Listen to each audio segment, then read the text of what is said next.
There's power up there, but there's no power in there because the cord I have on it now will not reach all the way up there. So you just have to plug it in up there.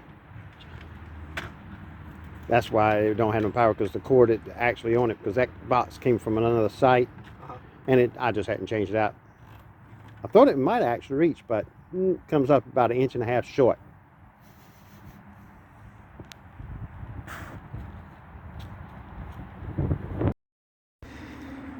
All right, we're just waiting for the modem to actually activate.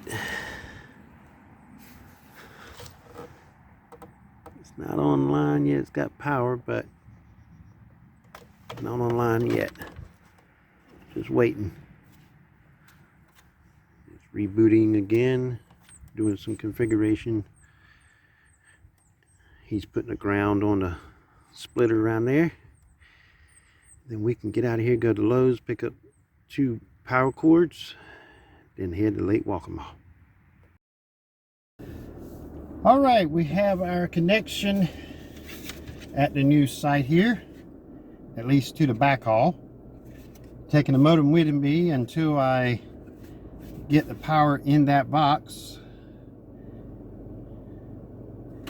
I need to get a little bit longer cord because that one is a little short, about 2 inches short, won't plug in. That came from another site,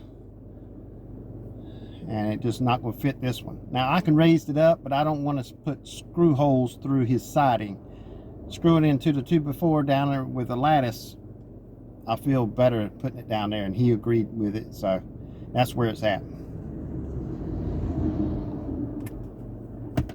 So I'm going to go to Lowe's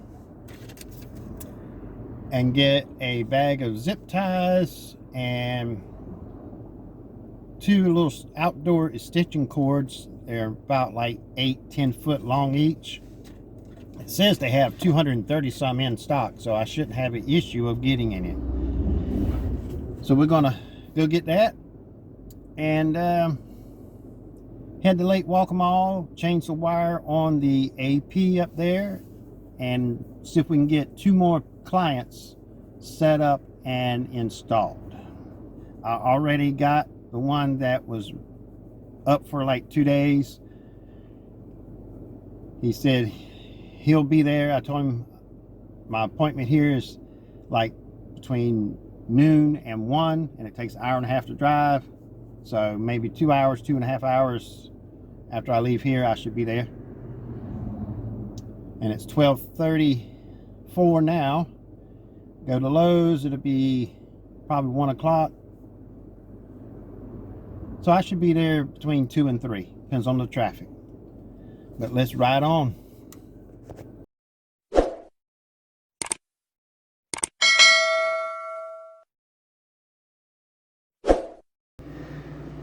All right, this is the one that I'm trying to do something a little different to see actually how well it actually works. I've been putting routers in RVs and stuff, using different ones. I always trying to figure out a way to put everything on the outside, but everything outside except the CPE pretty much was not designed for the weather. So I thought about it, and I set up a CPE as a Wi-Fi access point for like cell phones and laptops and stuff at one time. And I'm like, why can't I do that and mix it with the CPE on the outside, since the CPE is already designed to be on the outside? Why not just turn it into a router Wi-Fi distributor out to the RV? So that's what I did. I got the CPE up here as normal, and the AP is on top of this building, and I run the wire from the CPE down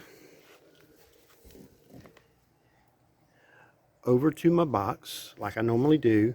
But as for the router and access for them, I just took a nano and turned it into a Wi-Fi spot.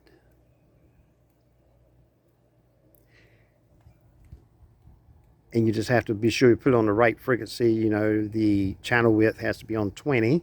40 on some devices it would pick up, but I couldn't find any Wi-Fi devices that would not work on 20. So I put it on 20, and she has a package of just 10 megabits per second download. She just wants to do something on her cell phones, and a laptop is all she needs. Now, to test it, I got my laptop and I walked around to the front of the RV. And I stood here, letting that signal go all the way through that RV, whatever they got in there, walls, there's no telling.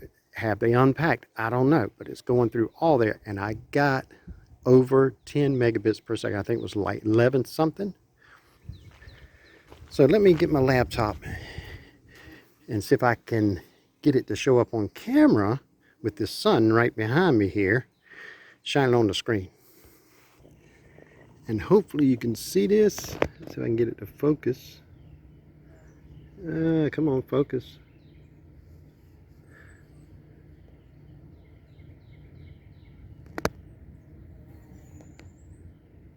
Says right there, late 19.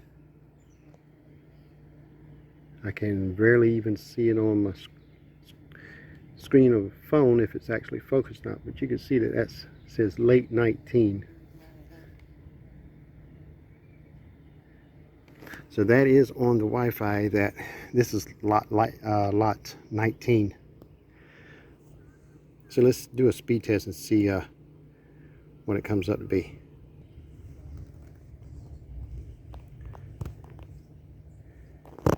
Boy, this thing sure don't want to focus at all on the screen. There we go. I can't see where it's actually at. There we go. See 11.3, 11.4. I don't know if this was sent back. Supposed to be 1 up. 10 down, 1 up. The laptop can send it back through pretty good.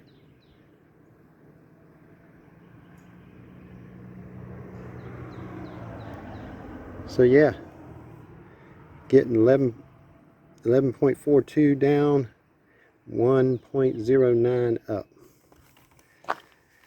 She's supposed to be getting 10 down, 1 up. So she's getting everything she's supposed to have all the way through the RV. So inside it should probably even be more consistent of being real good signal. But that's the setup we have. Something we're trying out and see if it actually works.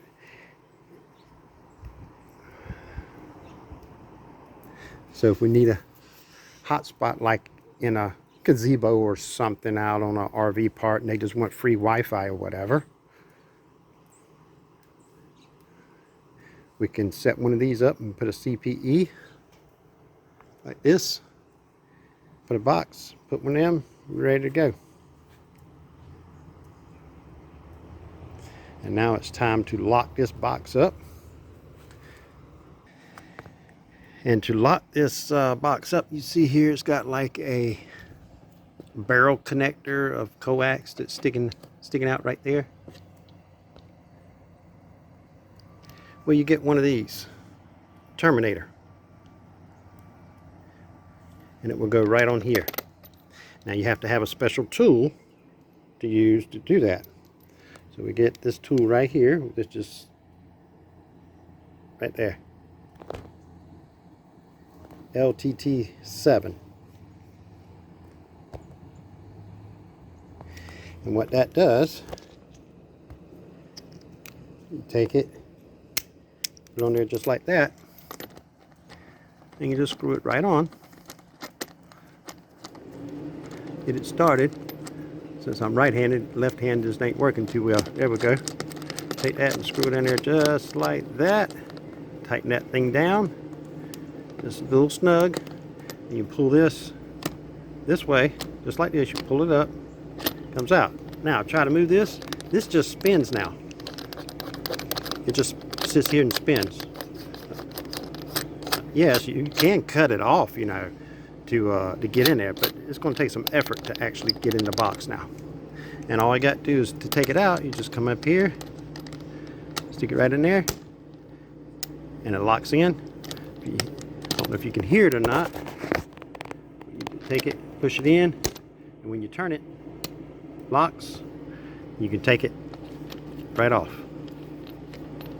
just like that. Put it on, snug it down, pull that out, and it just spins. That's locked.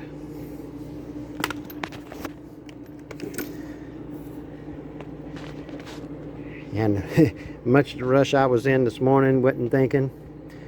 I left my RV, drove about 8 miles, and realized I forgot my wallet. And I'm like, well, I can't go to Lowe's and buy these cords without my wallet. So I turned around and went and got it. Then when I got here, I realized I forgot to get the cord, the 25-foot Ethernet cord, to replace on the AP. But it's running. So now we're going to go connect up the other client, and I'm going to call it a day and just drive back. And I'll just have to come back up here, but at least everybody will have internet. Just one of them days, if anything's going to go wrong, it's going to happen. But you just have to deal with it and keep on going. Main thing is getting people connected, and I got this one connected now. And all I got to do is go down there and get 14 done. And then we call it a day. All right, we got this one. This one's going to be done a little different. We're going to have the power cord plugged in here. We've got the box here. We're going to have to drive that down just a little bit. This is a hard pan. And then we already checked the satellite cable. It works. Oh, and by the way, Mike, I just noticed that I had the shotgun sitting there, and then it was in my truck, so I had to get it out of the truck. No biggie. So it was laying there. It don't bother me now. Well, I'm just saying, I just noticed it when I was coming out. That's fine. Yeah, I can go get my sidearm. Let me go shoot. Oh, dude, I got. All right, we got the coax coming in here, going to the mocha. It took me $20 just to wait a minute because I will find it.